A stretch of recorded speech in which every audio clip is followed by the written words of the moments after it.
Santo Tomás de Aquino, grande doutor da igreja, ele se perguntava se é lícito pedir a Deus bens materiais. Talvez você ache estranho essa pergunta. E o fato de você achar estranha essa pergunta é o fato que você não é santo, como Santo Tomás, então por isso você acha que é uma pergunta tola. É lícito eu pedir a Deus bens materiais? Eu posso pedir para Deus bens materiais? Por que é importante a gente fazer essa pergunta? Porque, atenção meus irmãos, não se iluda, nossas cabeças, nossos corações não convertidos, tolos que somos, nós achamos que, eu rezo, então eu sou santo. Não é verdade.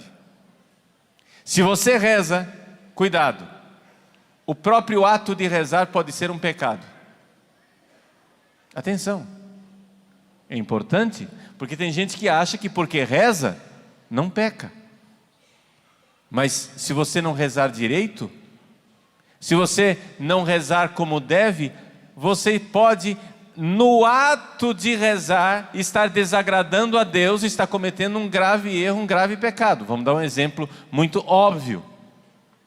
Se você rezar pedindo para Deus matar o seu vizinho, que derrame um raio, e lance um raio lá do céu na cabeça dele, meu Deus, que esse filho da mãe, que esse desgraçado receba um raio na cabeça dele e morra seco no chão. Você está rezando, não está?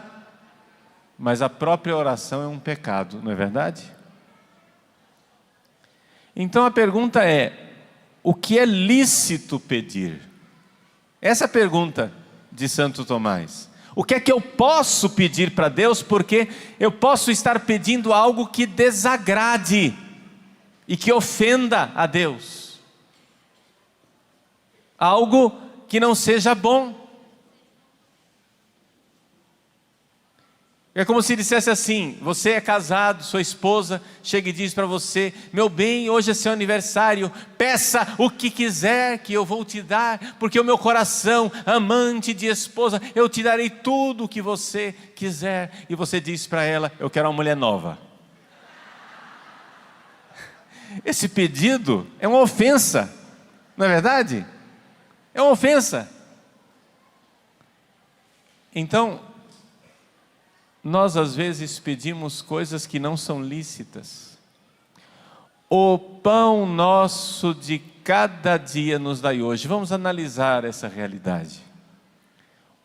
Vejam, primeira coisa, o pão. Esse pedido de o pão de cada dia, ele tem um lado A e tem um lado B. Ok? Tem duas coisas. Pode ser o pão espiritual e pode ser o pão material. E infelizmente nós às vezes só pedimos o pão material. Na palestra passada eu pedi que você fizesse um exame de consciência e colocasse a listinha das 10 últimas coisas que você pediu para Deus. Geralmente, eu não sei se eu estou errado, mas os meus 22 anos de confessionário acho que me autorizam, na experiência que eu tenho.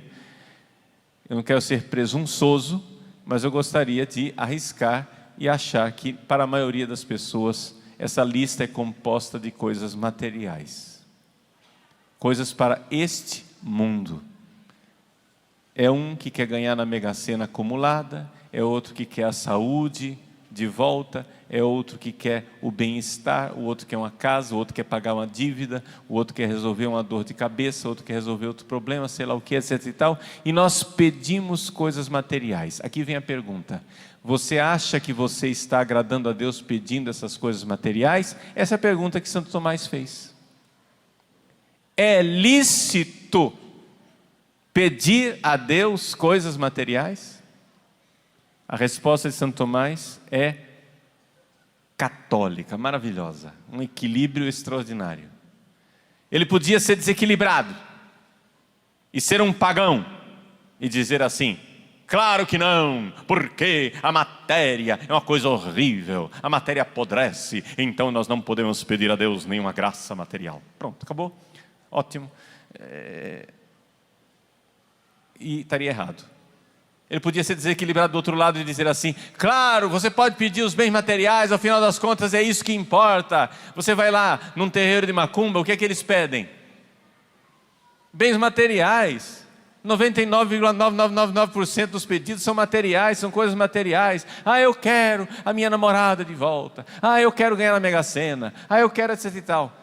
Bens materiais de gente que não tem esperança ancorada no céu. Santo Tomás não se desequilibra. Ele nem diz que a matéria é uma porcaria, como se fosse um neoplatônico, um platônico, né? Que a matéria, não posso pedir nada material, e nem diz que eu tenho que pedir tudo que é material, porque a felicidade está no material. Ele diz o seguinte: você pode pedir os bens materiais se eles forem necessários para a sua salvação. É uma condição. Se for necessário para a sua salvação, peça. Se não, não peça. Ou melhor, peça, mas ponha uma cláusula. Meu Deus, eu quero ganhar na Mega Sena acumulada, mas se isso for me ajudar a ir para o céu, se isso for me levar para o inferno, Senhor, arranca essa Mega Sena de mim. Arranca, tira. Afasta de mim, Senhor. Porque muitas vezes nós estamos pedindo a Deus uma faca para nos ferir. Gente, nós temos que entender a nossa pouca sabedoria. Nós somos como uma criança pequenina. A criança às vezes pede coisas absurdas para o pai e para a mãe, não é verdade? E o pai, exatamente porque ama, tem que dizer não. Um moleque de 11 anos que pede para o seu pai bilionário: eu quero uma Ferrari. O pai, uma Ferrari para o pai dele é uma gorjeta, tá? Comprar uma Ferrari não faz nem ele sentir cócegas. Ele tem tanto dinheiro que ele podia dar para o filho uma frota de Ferraris. Mas se esse pai ama esse filho, ele não vai dar. Porque não é questão de dinheiro, é questão de amor. Como diz aquela música do Martim Valverde, Graças, Pai. Ele diz, ele agradece a Deus pelas vezes, por aquilo que Deus negou. Obrigado, Pai, graças, Pai, por aquilo que negaste, por aquilo que disseste não, porque Deus, quando diz não à sua oração, é porque Ele ama você. E porque você está pedindo aquilo que lhe parece bom, mas na verdade é mal. Eu dei o exemplo, antes de nós irmos para o intervalo, eu dei o exemplo daquela senhora intercessora que disse para mim: padre, eu estou pedindo por uma amiga minha que está correndo risco, a perna dela está gangrenando, a perna vai ser amputada, eu estou pedindo pela restauração dessa perna. Padre, eu não posso chegar e dizer assim, Senhor, se for da vossa vontade. Não, eu peço com determinação, eu peço porque tem que ser, porque é isso que é o bom, a perna tem que ser restaurada. E eu disse: minha filha, é melhor entrar no reino dos céus com uma perna só do que com duas e ir para o inferno. E a frase é uma adaptação, mas ela é praticamente de Jesus, você se lembra do Evangelho. Ou seja, o que importa é a nossa esperança que está ancorada no céu. Então nós queremos a salvação eterna. Mas a pergunta é, nós queremos a salvação eterna? Então você está vendo como analisar a sua oração, fazer um exame de consciência sobre a sua oração, coloca em questionamento toda a sua esperança. O que é que você realmente está esperando? Quando você coloca toda a sua esperança aqui neste mundo, você está colocando a sua esperança num navio que vai afundar. Qual é a sua esperança? É mais ou menos como, a comparação é mais ou menos como o Titanic que vai afundar, e as pessoas que estavam no baile estão lá esperando a próxima música.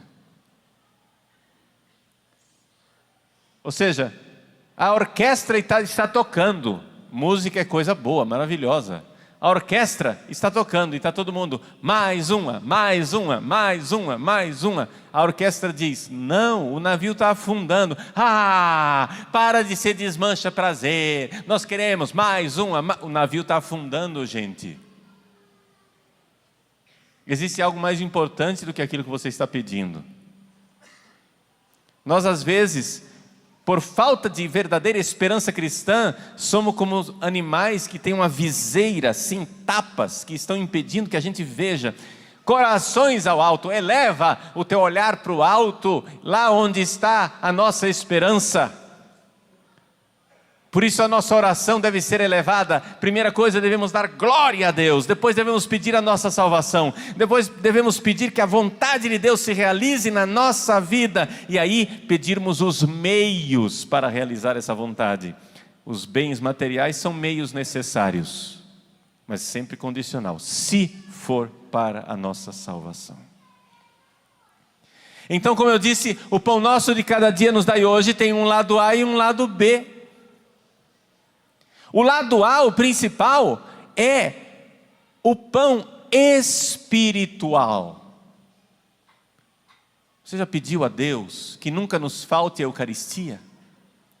Você anda rezando pelas vocações sacerdotais, porque sem sacerdotes nós não teremos Eucaristia, sem Eucaristia não teremos o pão sacramental, não teremos os sacramentos, não teremos as graças para viver a vida.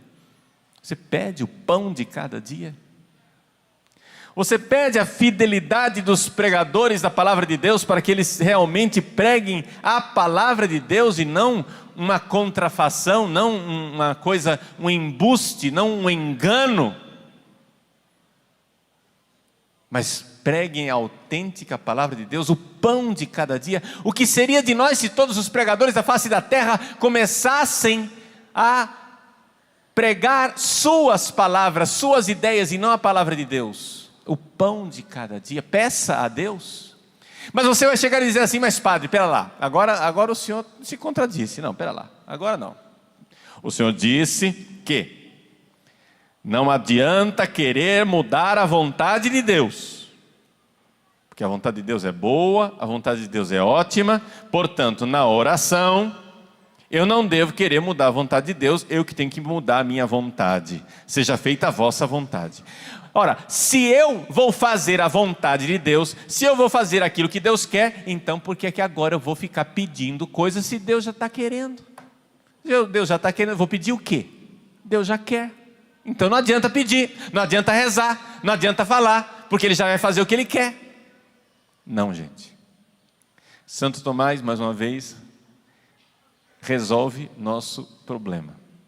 Santo Tomás diz assim: quando Deus, na sua infinita e misericordiosa providência, dispôs aquilo que iria acontecer, Ele não dispôs somente o que vai acontecer, Ele dispõe também os meios através dos quais Ele quer que isso aconteça. Portanto, se Ele quer salvar uma pessoa, Ele também dispõe os meios. Por exemplo, Deus, na sua infinita misericórdia, dispôs que Ele queria salvar Santo Agostinho, mas dispôs também os meios. Ele queria salvar Santo Agostinho pela oração de Santa Mônica, para que Santa Mônica pedisse, para que Santa Mônica implorasse, para que Santa Mônica suplicasse a salvação, que Deus tivesse misericórdia e salvasse seu filho. E como diz Santo Ambrósio, não poderia se perder um filho de tantas lágrimas, um filho de tantos pedidos maternos, pressurosos. Meus irmãos, Deus quer fazer a sua vontade, mas Deus não faz a sua vontade sozinho. Ele quer que a sua vontade seja feita e Ele quer nos associar na feitura da sua vontade, na realização da sua vontade. Você reza porque Deus quer dar, mas Ele quer que você peça. Por quê? Porque pedindo você se liga a Ele, porque pedindo você está fazendo com que o seu coração entre em sintonia com o coração de Deus, porque pedindo você está realmente entrando na dinâmica espiritual de se conformar com aquilo que Ele quer, sintonizar com aquilo que Ele quer. Meus irmãos, que coisa linda. Deus quer o nosso amor, por exemplo. Deus quer o nosso amor. Não sei se vocês se lembram, na palestra passada, na pregação anterior, eu fiz uma comparação, a comparação da criança no ventre da mãe. Vamos retomar essa comparação. Deus, quando nós somos batizados, ou quando saímos do confessionário, porque pecamos mortalmente, Deus restaura a nossa vida, sobrenatural. Deus nos dá um organismo sobrenatural. Uma criança, como o organismo sobrenatural quer dizer o seguinte, é como uma criança que tem os órgãos naturais. Nós temos um organismo sobrenatural que está ligado com Deus num cordão umbilical maravilhoso, que é a graça de Deus que vai sendo alimentada em nosso coração. Ótimo, que maravilha.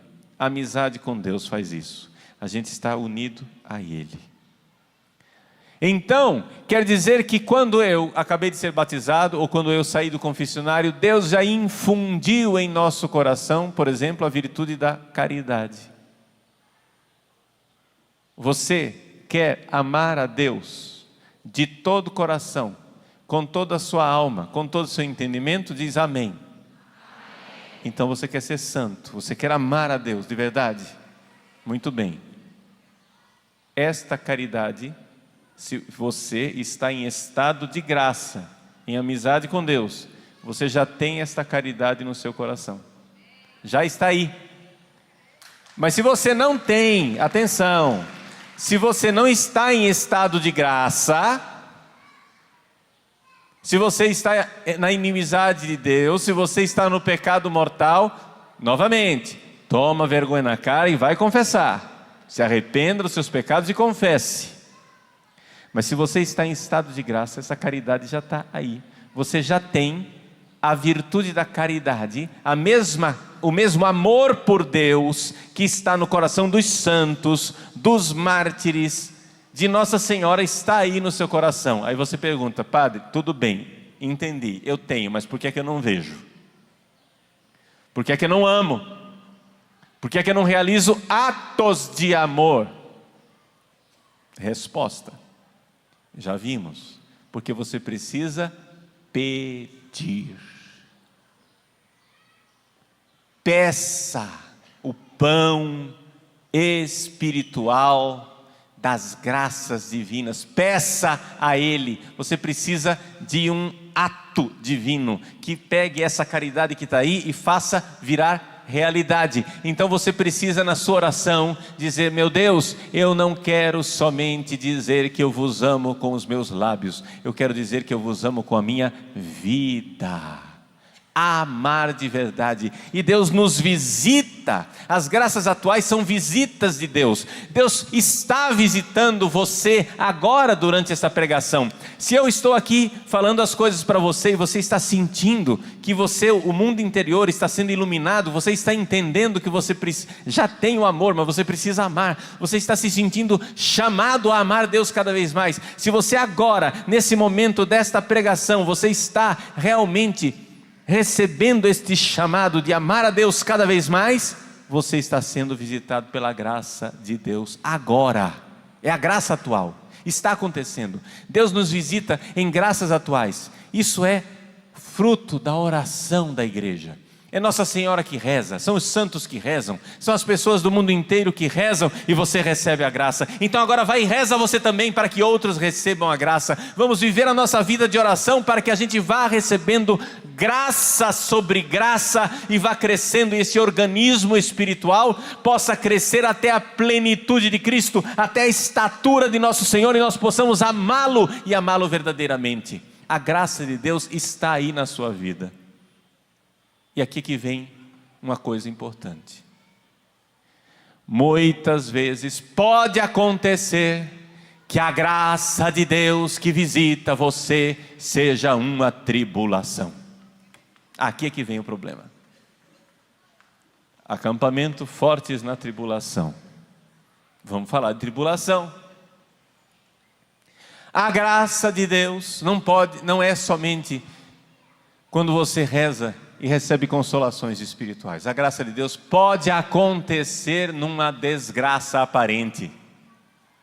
Para os nossos olhos cegos, é uma desgraça.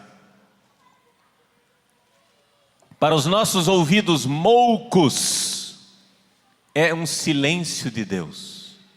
Mas se você pede a Deus a graça de ouvi-lo sempre, a graça de enxergá-lo sempre quando Ele visita você, você irá reconhecer, mesmo que seja uma tribulação. Deixa eu dar um exemplo. Existe um santo na Igreja Católica que é xará do nosso Papa e é irmão de congregação do nosso Papa. Chama-se São Francisco de Borja. Ele é como o Papa Francisco, e como o Papa Francisco ele é jesuíta. Mas antes de ser jesuíta, aconteceu uma coisa. O Francisco, ele era um rapaz muito virtuoso. Ele foi parte da corte do imperador Carlos V. O imperador Carlos V era casado com uma rainha, uma imperatriz belíssima, portuguesa, chamada Isabel. Essa belíssima rainha Isabel, dizem, né, e a gente vê pelas fotos da época, dizem que pinturas, né? Desculpa. Das pinturas da época, dizem que era uma mulher belíssima. Belíssima. Então a rainha recebeu o Francisco, o pequeno Francisco, que era pajem lá na corte, e Francisco tinha uma admiração extraordinária por essa rainha, por essa imperatriz. Essa mulher linda, que não era somente linda de rosto, mas era linda nas suas virtudes. E o pequeno Francisco foi crescendo. Quando ele então se casou, ele se casou aos 20 anos de idade com também uma dama da corte da rainha. A rainha deu como esposa a ele a Leonora, né, a dama da corte mais linda que havia. Então os dois se casaram, viveram um santo casamento, tiveram 8 filhos. Com a graça de Deus, foram agraciados, foram abençoados por Deus com 8 filhos. Se você acha que 8 filhos não é uma graça, mude sua cabeça e vire católico. Filho é graça, tá?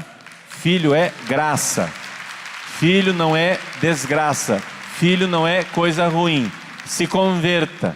Se você está chocado porque eles tiveram 8 filhos, é sinal de que você precisa de um choque mesmo. Esse choque chama-se catolicismo. Muda de cabeça. O fato é que os dois se tornaram esposos. Ele foi nomeado marquês. Mas depois de um parto, a rainha, a belíssima rainha Isabel, faleceu em Toledo. Depois do parto, não por causa do parto em si, mas é que ela teve o parto, a criança nasceu, etc. Mas depois do parto ela foi ficando doentinha e morreu. O imperador, então, confiou a Francisco e Leonora, o casal que era do coração da imperatriz, que somente ela, Leonora, poderia vestir o cadáver da imperatriz para prepará-la, e que Francisco deveria escoltar o cadáver da belíssima imperatriz até Granada, onde ela seria sepultada. Era verão, muito quente.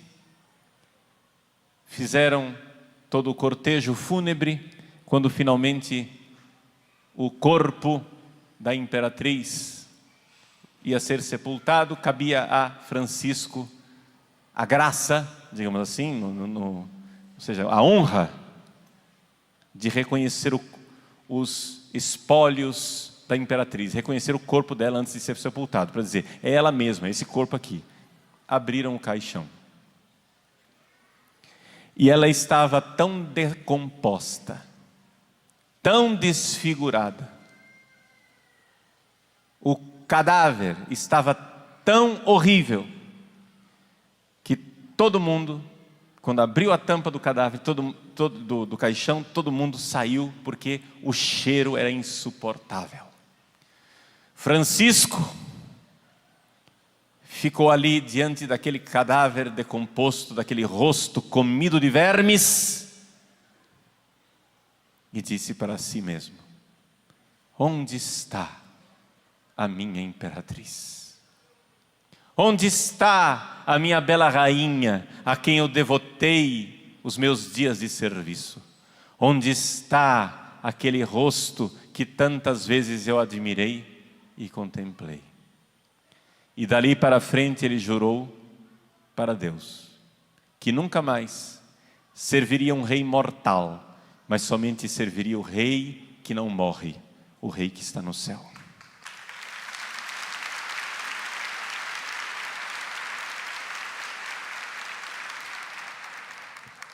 Naquela época, Francisco e Leonora já haviam feito voto de castidade. Eles tinham tido 8 filhos. Ele tinha, não se espantem, ele não tinha ainda 30 anos. Ele não tinha ainda 30 anos e os dois já tinham feito voto de castidade. Tiveram 8 filhos, cumpriram sua missão, etc. Vamos agora viver para Deus. Fizeram voto de castidade. Dali a pouco, num prazo de 6 anos, ele, de marquês, passou para vice-rei da Catalunha. O pai dele morreu, ele tornou-se duque de Gandia. Quando ele estava no auge da sua carreira, fica viúvo. Leonora também morre. Ele já tinha os seus filhos encaminhados. Ele então resolve entrar para a companhia de Jesus, foi ordenado padre, tornou-se um grande santo e o terceiro responsável da companhia de Jesus. Essa é a história de São Francisco Borja. Resumidamente, tem muito mais história para contar. Mas eu gostaria de contar essa história, e quero contar essa história para que você enxergue que a tribulação pode ser uma graça. A morte da imperatriz foi para o rapaz Francisco, que já era santo, já era virtuoso, mas ele precisava de um impulso da graça.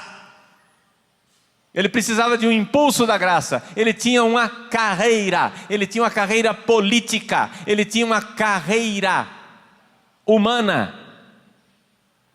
Ele tinha como galgar na corte do imperador. Carlos V era o imperador que podia dizer que o sol nunca se punha no seu império, porque na África, na Ásia, ele tinha terras. Lá nas Filipinas, na Ásia e na América, o sol nunca se punha no império de Carlos V. Francisco Borja tinha uma carreira promissora nesse império. Ele, com 30 anos de idade, foi nomeado rei, vice-rei.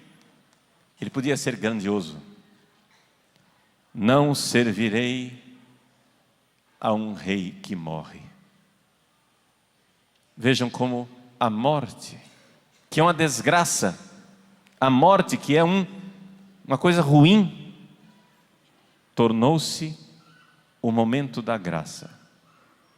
Nós pedimos a Deus o pão nosso de cada dia. Nós pedimos a Deus as graças necessárias para chegarmos no céu. Nós pedimos a Deus as graças para nós um dia chegarmos a contemplá-lo face a face no céu. Às vezes Deus ouve a nossa oração, mas nós não reconhecemos.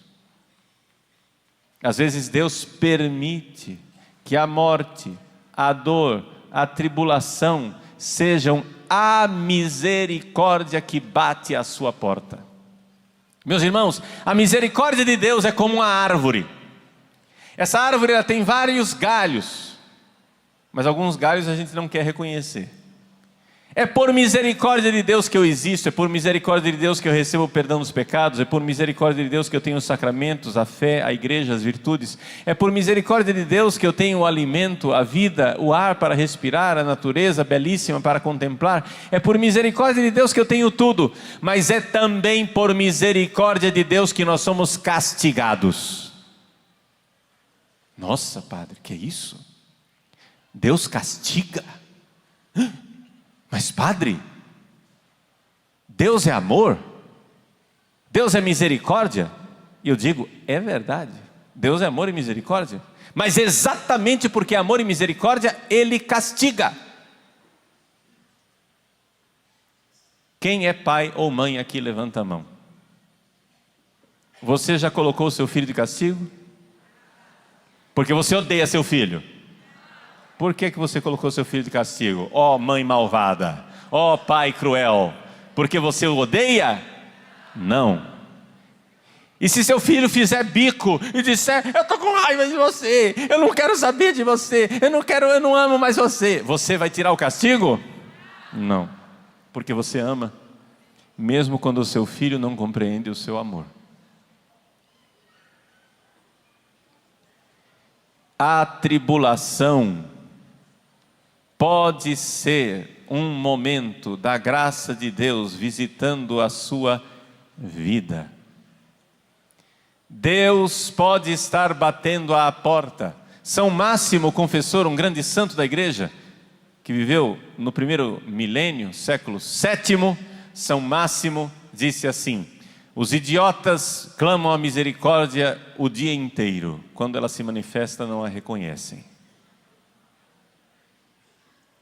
Deus pode estar batendo à sua porta, assim como a imperatriz Isabel, falecida e morta, ali foi um momento de graça divina para São Francisco Borja. Deus pode estar chamando você e dizendo, corações ao alto, não sirva mais a uma imperatriz mortal, sirva a um rei que nunca perece. Pode ser que você estivesse querendo bens materiais e diante dos bens materiais destruídos, Deus diz a você, acumulai tesouros no céu, onde nem a traça come e nem a ferrugem corrói. Pode ser que seja Deus visitando você, e você não está enxergando.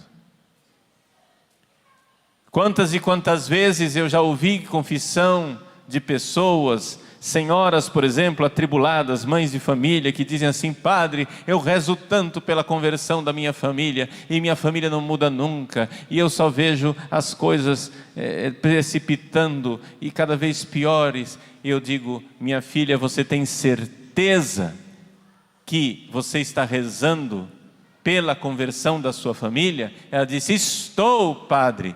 Então você faz parte da sua família? Faço, padre. Reze pela sua conversão, porque a primeira pessoa que Deus quer converter é você. A tribulação pode ser exatamente um grito da misericórdia de Deus que está dizendo para você, pare de colocar coisas mundanas no lugar de Deus. Pare de ofender a Deus, buscando a felicidade num bem-estar, numa calmaria, numa paz aqui na terra, quando Deus na verdade quer te prometer o céu e quer que você eleve o seu coração. Onde está a sua esperança? Onde está a sua esperança? A sua esperança está ancorada no céu, ou sua esperança está agarrada ao Titanic que afunda? Onde está a sua esperança? É no céu ou no navio que afunda? Então pare de pedir a próxima música. Pare de ficar entretido com a orquestra. Corações ao alto. Então vejam que aqui o Pai Nosso continua. Tem mais 3 pedidos. Esses 3 últimos pedidos são pedidos negativos. São pedidos para tirar o empecilho, aquilo que está atrapalhando a gente de ir para o céu.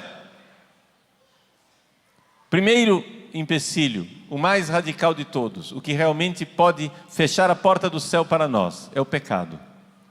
Perdoai-nos as nossas ofensas, assim como nós perdoamos a quem nos tem ofendido. Que Deus nos livre do pecado, porque o pecado é a única coisa que realmente pode fechar a porta do céu para nós. Mas nós pedimos realmente que Deus perdoe os nossos pecados? Outro dia, acontece às vezes, dá aquele no meio da noite, dá um clique assim, você acorda, 3:30 da manhã, e agora? O sono foi embora, o que é que eu vou fazer? Então, tomei banho, comi uma coisinha na cozinha. Foi aqui na casa do Monsenhor Jonas, esses dias agora. Fui à cozinha, assaltei a geladeira, comi alguma coisinha, voltei para o quarto, fui rezar. E eu então comecei a colocar a minha vida diante de Deus desde a minha infância, das vezes que eu ofendi a Deus, fui pedindo perdão. Aí alguém vai chegar e dizer assim: mas padre, esses pecados já foram perdoados, o senhor não precisa ficar revirando eles. Mas eu não estava revirando pecado com complexo de culpa, eu estava amando a Deus, agradecendo a Ele o quanto Ele me perdoou. Porque a gente se esquece de agradecer a Deus todas as maravilhas que Ele nos perdoou. E eu comecei a contar para Deus os pecados e cantar as maravilhas de Deus, da misericórdia e da bondade, do quanto Ele me perdoou. Amanheceu o dia e eu ainda estava lá nos 11 anos de idade. Ficou para rezar o resto da oração outro dia. Mas quantas coisas maravilhosas Deus nos perdoa. Perdoai-nos as nossas ofensas, é o perdão de Deus. Eu falei para vocês, nos 4 primeiros pedidos, o quanto Maria era um modelo de oração, mas aqui eu não posso fazer isso. Por quê? Porque nesse 5º pedido, Maria não rezava o Pai Nosso. Por quê? Porque ela não podia dizer perdoai-nos as nossas ofensas, porque ela nunca ofendeu a Deus. Está entendendo? Nem Jesus e nem Maria rezam o Pai Nosso. Não do jeito que a gente reza. Que é isso, padre? Mas Jesus disse, Pai Nosso. Sim, Ele disse, quando orardes, vós dizei, Pai Nosso que estais no céu. Vocês digam. Perdoai-nos as nossas ofensas. Maria não diz perdoai-nos as nossas ofensas. Maria diz, perdoai, Senhor, as ofensas deles. Como Jesus na cruz, Pai, perdoa-os, eles não sabem o que fazem. Esse é o Pai Nosso de Jesus. Ele pede perdão pelos nossos pecados. Ele pede para que Deus não considere os nossos pecados. Então Nossa Senhora reza conosco, mas de um jeito diferente. Ela pede a Deus o perdão dos meus pecados. Minha Mãe do céu, ajudai-me a pedir o perdão dos meus pecados. Segundo obstáculo e empecilho para a gente chegar lá no céu é a tentação. Tem muita gente que diz assim: ai, meu Deus, que não haja tentações na minha vida. Tempo perdido. Para de pedir essa bobagem. Se você está pedindo para não ter tentações, está gastando saliva à toa. Deus não vai ouvir essa oração.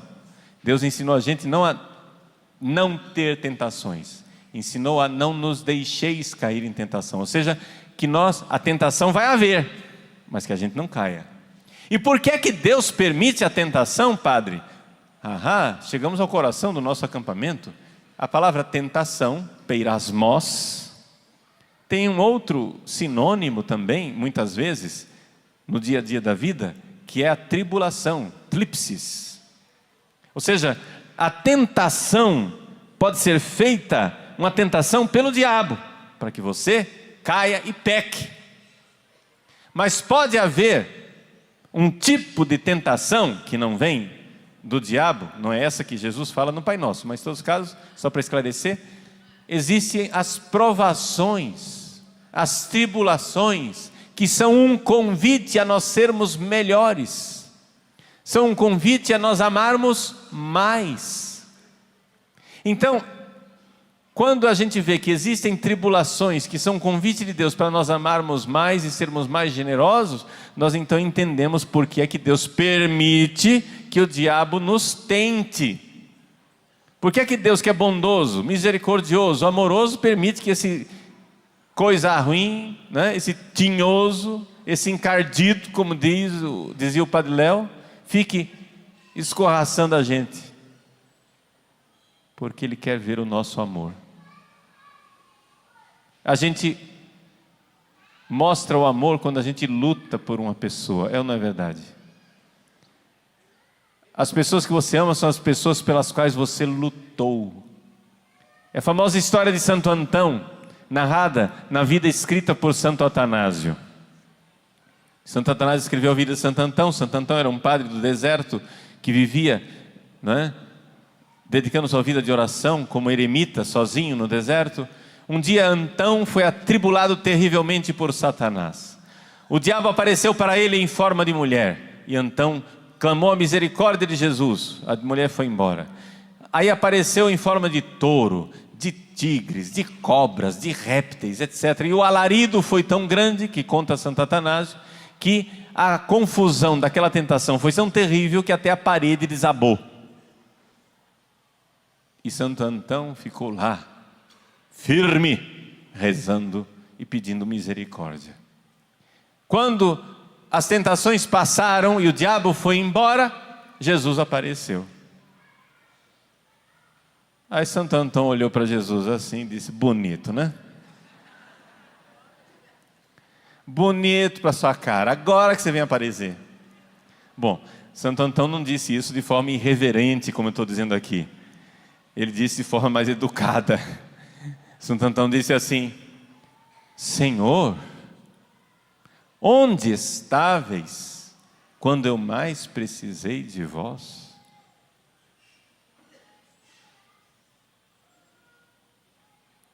Eis aí, onde está Deus no momento da tribulação? Onde está Deus? Ubi es Deus tuus, diz o Salmo. Onde está o teu Deus? Dizem os ímpios. Na hora que nós estamos no chão, na hora que nós estamos derrubados, onde está o teu Deus?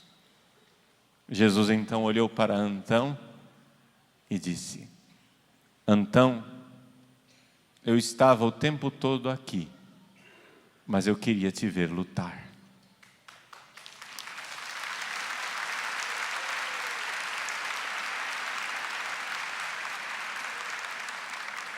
Deus quer o nosso amor.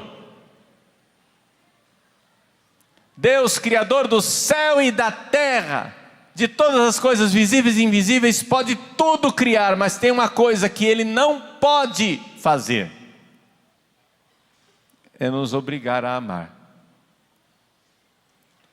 Ele dá a graça, Ele faz conosco uma aliança de amizade, Ele faz com que este cordão umbilical maravilhoso da graça de Deus vá gerando em nós esse organismo espiritual maravilhoso. Se você está na graça de Deus, você tem este organismo espiritual, você tem esta graça. Deus pode fazer isso, e Deus faz com que você tenha um organismo sobrenatural, maravilhoso, para que você possa dar a Ele um amor sobrenatural. Ele dispõe tudo, mas tem uma coisa que Ele não pode fazer: amar no seu lugar.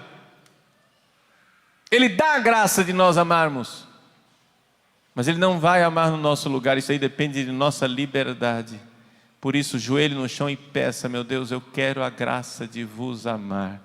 Eu não quero mais dizer que eu vos amo somente com os meus lábios, eu quero dizer com a minha vida. Eu quero dizer com a minha vida, Jesus, que eu amo. Mesmo na tempestade, na tribulação, mesmo na miséria, na desgraça e na dor, eu amo, porque esta é a ocasião maravilhosa que nós temos de mostrar a Deus que nós o amamos. Antão, eu estava aqui, mas eu queria te ver lutar. Lute por amor a Deus. corações ao alto, olhos fixos no céu, vá lutando e não desista. Ele vai te dar a graça, Ele dá a graça, peça a graça. Peça a graça da perseverança, peça a graça de não desanimar, peça a graça de não mudar de rumo, peça a graça de ter o seu coração fixo e ancorado no céu. Essa é a esperança cristã. Peça, peça. Ele atende, porque Ele prometeu. Vejam, a esperança cristã é uma graça de Deus que vem no nosso coração e coloca no nosso coração a firme confiança na promessa da vida eterna e nos meios necessários para alcançá-la. Então veja só, eu sei, Ele me dará os meios para alcançar a vida eterna. E o que é necessário para alcançar a vida eterna? Antes de tudo e primeira coisa, o amor. Eu preciso amar Deus. Eu não quero mais somente dizer que eu amo, eu quero amar de verdade. Mas como é que Ele vai me dar isto? Peça, pedi e recebereis, batei e abrir-se-vos-á, buscai e encontrareis, vos será dada uma medida calcada, sacudida, transbordante em vosso regaço, o amor de Deus em nossos corações infundido com abundância e generosidade. Peça, peça, Ele quer o seu amor e Ele quer dar a graça de você amá-lo. Ame, veja a misericórdia de Deus na sua vida. É a tribulação? Sim, mas é Deus que bate na sua porta e pede o seu amor. Vamos dar esse amor a Deus.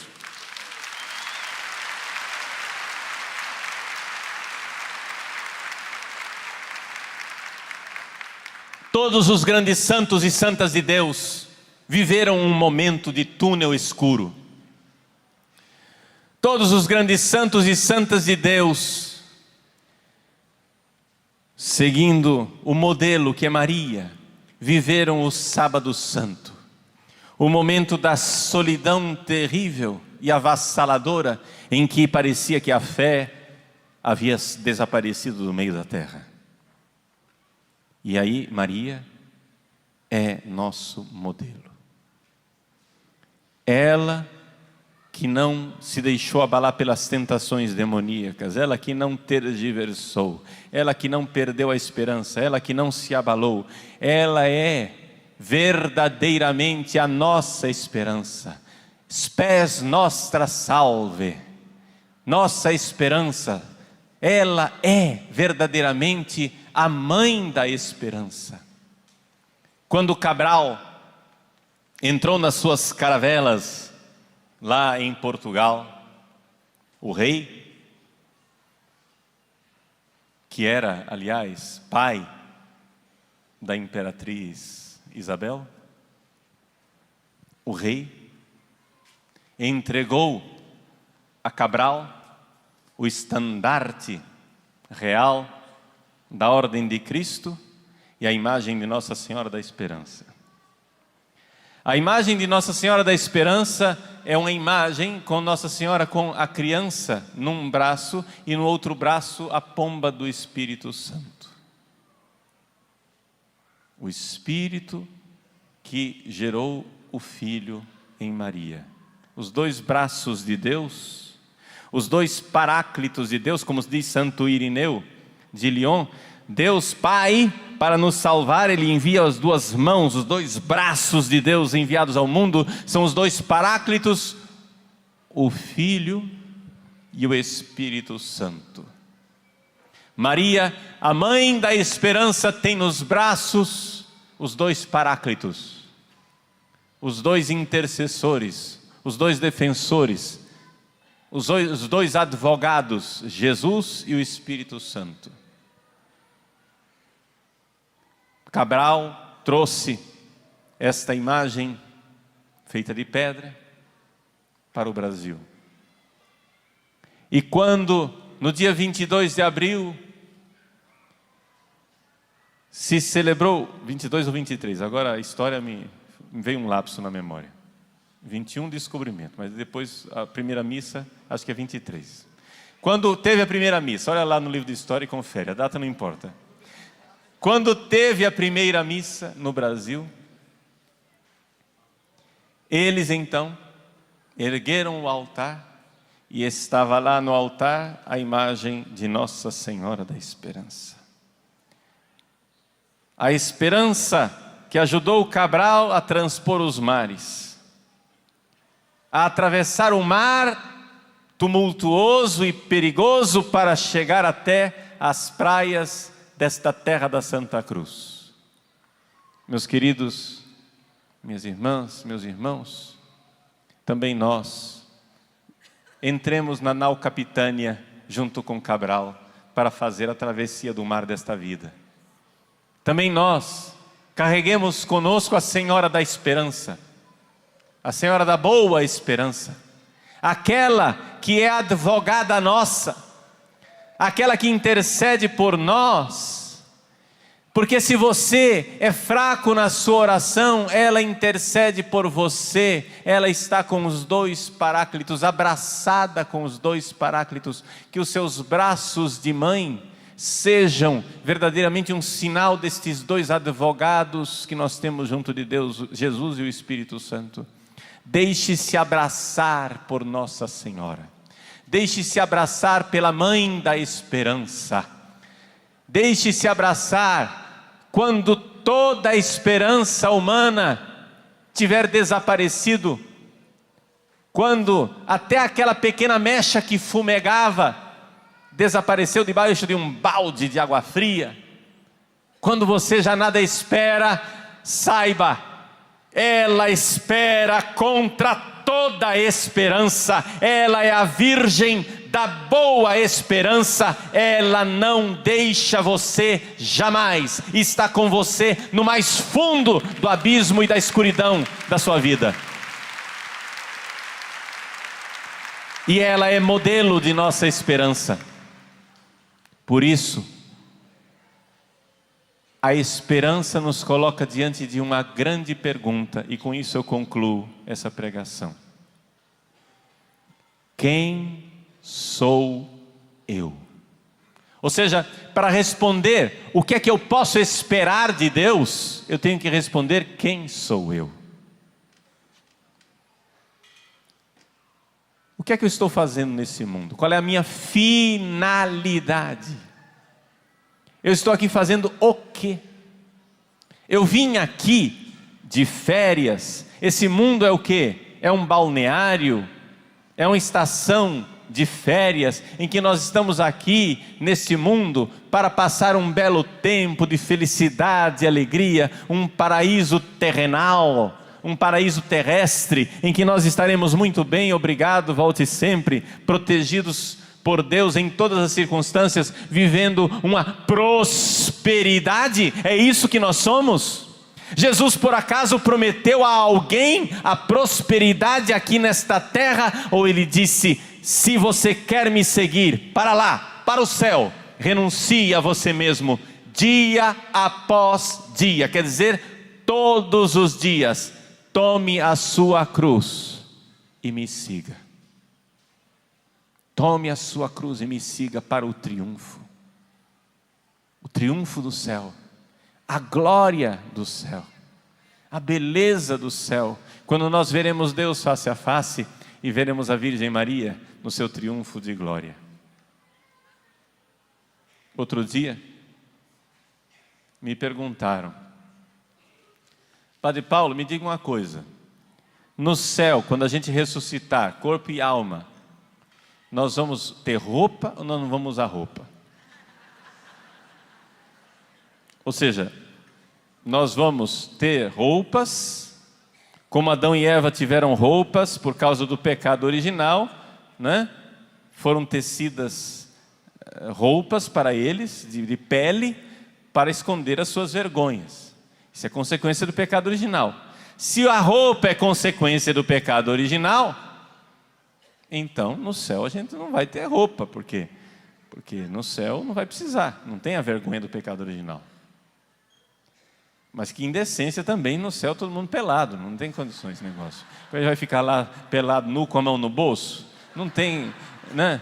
Não tem condições. Então a resposta é a seguinte: a resposta é que quando nós ressuscitarmos no céu, nós não vamos ter roupa, mas ao mesmo tempo nós estaremos vestidos com a glória de Deus. Porque, como eu sei disso? Eu sei disso porque existe uma mulher ressuscitada, e o nome dela é Maria. E quando ela apareceu ressuscitada no Apocalipse número 12, capítulo 12, está escrito: eu vi no céu um grande sinal, uma mulher vestida de sol, vestida com a glória de Deus. Nós queremos um dia ver Maria no céu, na sua glória. Essa é a nossa esperança, que nós contemplemos a Virgem na sua glória, na sua graça. Ela, a Virgem da graça, aqui na terra, viveu agraciada, plena de graça. Já que a graça é a glória no exílio, lá no céu ela está plena de glória. Se Deus reuniu todas as águas e fez o mar, e reuniu todas as graças e fez Maria, então no céu, quando estas graças reunidas se encontram no seu lugar e em casa, no céu nós podemos dizer que Maria está cheia de glória. Ela tem todas as glórias no céu. Meus irmãos, que alegria saber que nós estaremos com ela. Que alegria poder dizer e cantar aquela música que nós cantávamos em nossa infância. Com minha mãe estarei na santa glória um dia, junto à Virgem Maria, no céu triunfarei. Se levante e cante. No céu, com minha mãe estarei. No céu, com minha mãe estarei.